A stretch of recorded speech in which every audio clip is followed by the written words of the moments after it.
SPYI and the wheel strategy are both selling options premium on the S&P 500. We know that. Same general strategy, different execution. One is completely passive. A fund manager handles obviously everything. One is active. You make the decisions every single month. Both sound like they should produce similar results, right? And they mostly do, but the differences between them are really worth understanding, and which one's wins depends entirely on one variable that has nothing to do with the markets: how well you actually execute this active strategy. So let's set the stage here for this comparison clearly. SPYI, the NEOS S&P 500 high income ETF, holds S&P 500 exposure and sells index calls on options on that portfolio to generate monthly income. The current yield is approximately 12 to 14% annually. It's professionally managed, trades like a stock, and requires no decisions from the investor beyond buying and holding. The wheel strategy though, cash secured puts and covered calls on good quality individual stocks, generates income through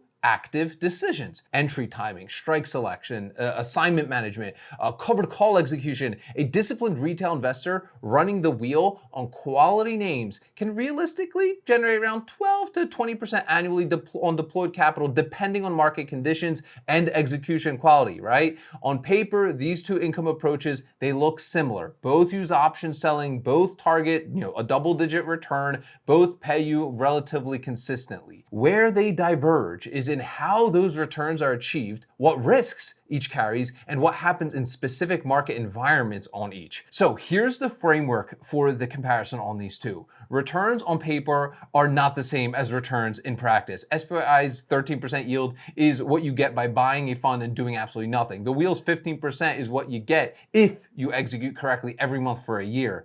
Those are fundamentally different statements. One requires no skill, one requires consistent skill, right? Consistent discipline and consistent emotional management across 12 months of varying market conditions, okay? This matters because the execution gap is real for most retail investors. During calm, high premium months, the wheel is easy to run correctly, right? During periods of simultaneous assignments though, compressed volatility, or rapidly declining positions, it requires more discipline. Some investors execute through those periods cleanly, but that takes experience, and others don't at all.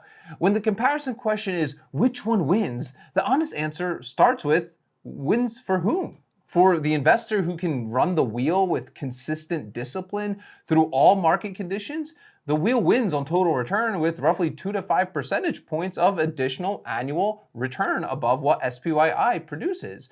For the investor who runs the wheel well sometimes but makes reactive decisions when it gets difficult, SPYI wins because the consistent passive return beats an inconsistent executed active return every time. Let's talk about the year one income comparison here for a moment. At 50K, here's what each approach generates in year one. Obviously, this is all hypothetical. SPYI at 13% annual, $6,500 per year, or about $540 per month, right? No decisions required. The wheel at 15% annual return on deployed capital, $7,500 per year, or approximately $600 per month on average. But that $600 per month on average includes clean months here, okay? Covered call recovery months and the months where you're waiting for the right setup to come. The monthly experience is less consistent than SPYI, even if the annual average is higher. Difference, about $1,000 per year more from the wheel on 50K, that's a 2% return difference. Let's talk about the tax comparison in a taxable account. Here's where SPYI has a structural advantage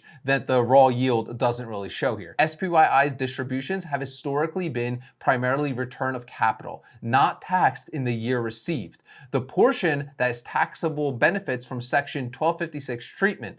60% of long-term capital gains rates, 40% at short-term. In a taxable account at 24% bracket, SPYI's effective after-tax yield is significantly higher than a strategy generating ordinary income, okay? The wheel strategy for most retail investors generates short-term capital gains taxed at ordinary income rates in the year realized. Premium collected from puts and covered calls is generally short-term. In the same 24% bracket, the after-tax effective return from the wheel is lower than the gross return. Running the actual numbers though, SPYI's 13% yield after the favorable tax treatment might net approximately 11 to 11.5% effectively. The wheel's 15% gross return at 24% ordinary income rates nets approximately 11.5%. They're very close after taxes, which SPYI's advantage being the favorable tax character is structural structural and reliable, while the wheel's tax picture depends on individual positions and timing decisions, okay?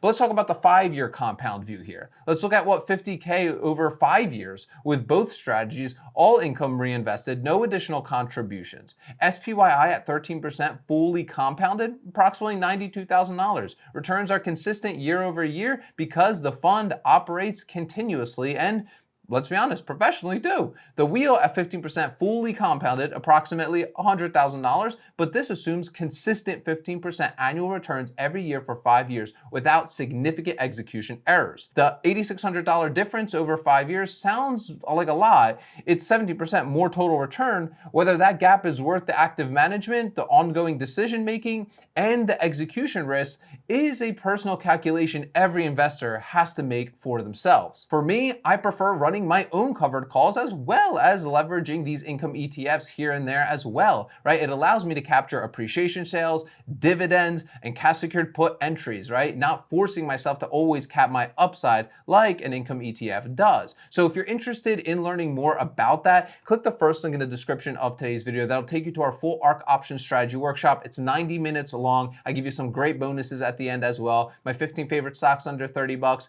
my 2 premium calculators, and my full trade lock template. So make sure to click that link after today's video. But here's where SPYI has a structural advantage. SPYI holds S&P 500 index exposure. That's 500 companies. If any individual company collapses, it's automatically replaced, right? The fund can't go to zero from single stock failure, right? The wheel strategy run on individual stocks concentrates every position into a single company's fate. A position that gets assigned on a company that subsequently, let's say, deteriorates fundamentally is a different kind of risk than a position in SPYI. For risk-adjusted return, comparing returns to the risk taken to generate them, SPYI's diversified index exposure makes its 13% return more defensible than the wheel's 15% return, which carries individual company concentration risk on every position. But here's my honest answer with all this. SPYI doesn't beat the wheel in raw return. A well-executed wheel generates more income annually on the same exact capital, right? That's mathematically consistent across almost any reasonable comparison, as long as you're sticking to good quality companies. But well-executed wheel is the key phrase. SPYI's 13% is what everybody gets. The wheel's 15% is what disciplined, consistent, non-reactive operators get. Inconsistent operators get something even lower, okay? If you're genuinely going to run the wheel with discipline, using proper entry timing, appropriate position sizing, quality stock selection, and steady management during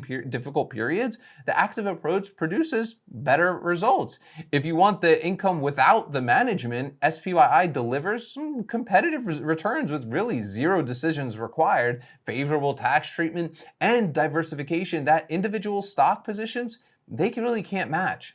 The honest comparison isn't SPYI or wheel, it's how much execution quality can I bring consistently, and then choosing accordingly. Got some questions for you guys as always in the comments section down below. Number 1, looking at your actual track record, not your best months here, right? Your average over all of your months. What has your wheel strategy generated annually? And how does that compare to what SPYI would have produced passively in that same period? I'd love to hear that down below. And number 2, do you prefer the active decision making that comes with the wheel, or would a consistent passive return without the management work actually fit your life a lot better? Or do both like I do? Let me know down below. And also, if you're a beginner getting started with all this stuff, make sure to attend the full ARC option strategy workshop. It'll be the first link in the description of today's video. At the end, you get my 15 favorite stocks under 30 bucks, my 2 premium calculators, and my full trade lock template to keep yourself nice and organized. As always, sell options, collect premiums, repeat. I'll see y'all tomorrow.